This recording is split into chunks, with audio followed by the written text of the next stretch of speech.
There's something happening here. Chapter 1. Baltimore.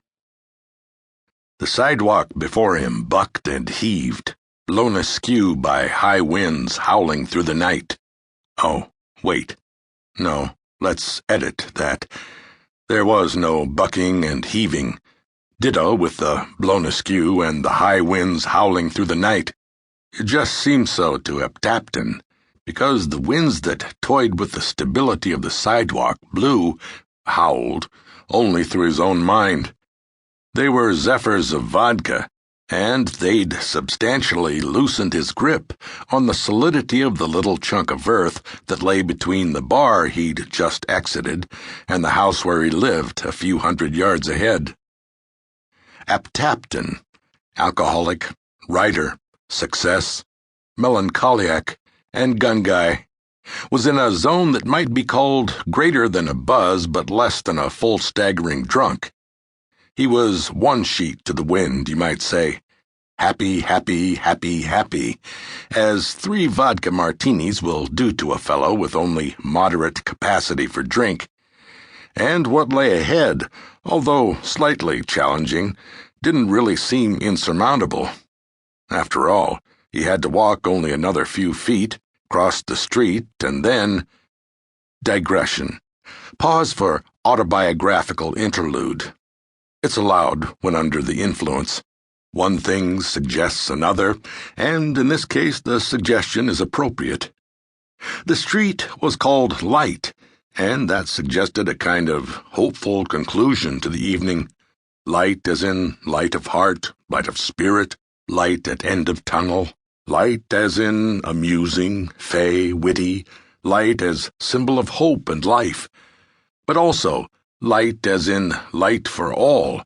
A famous newspaper, located a mile or so up the very same Light Street, had proclaimed on a daily basis for 175 years or so, 26 of which he'd spent in its employ, and where his wife to this day toiled. Yes, he was that James Aptapton, minor local journo celeb, who'd gone on to minor fame as a writer for money of hardcover books about gunfights and the stoic heroes who won them. And now he found himself at 65, improbably successful, in a small way, and awkwardly pleased to be himself.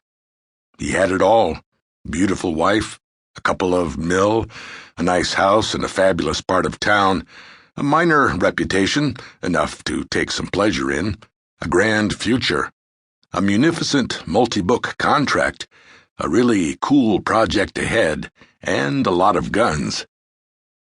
The reason for the 3 vodka martinis was liberation, not celebration.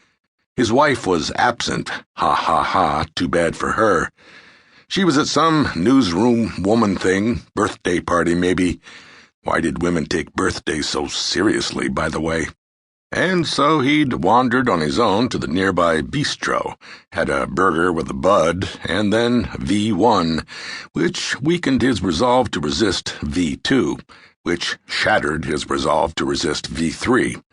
Fortunately, there'd been no V4, or he'd be asleep in the men's room. Now, where was I before digression? What place is this? Where am I now? Ha ha ha ha. Oh yes. Home is the hunter. He was walking home. The street slanted, then rolled. Ahead it humped up, then dipped down to permit a view of the valley. It rocked, it rolled, it shook, it rattled, it coiled, it double-bubbled, boiled, and troubled. He laughed. "Do you find yourself amusing?" his wife always asked, and the truth was, yes, he did find himself amusing. The mood, like the geography, chemically amplified by red potato crushed by Kulak descendants, was quite good. That James Aptapton had been recognized. It happened. Rare, but not without precedent for your minor league, non-qual lit celeb.